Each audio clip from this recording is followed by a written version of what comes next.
నేనే వీడియో తీసుకుంటున్నా, అందుకే మీకు క్లారిటీగా కనబడదు.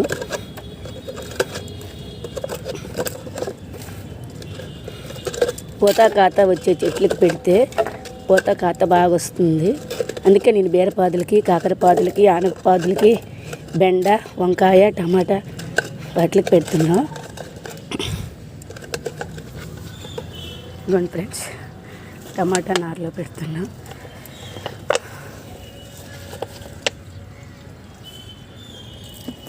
దాంట్లో కొంచెం మట్టి వేసుకుందాం అనుకో.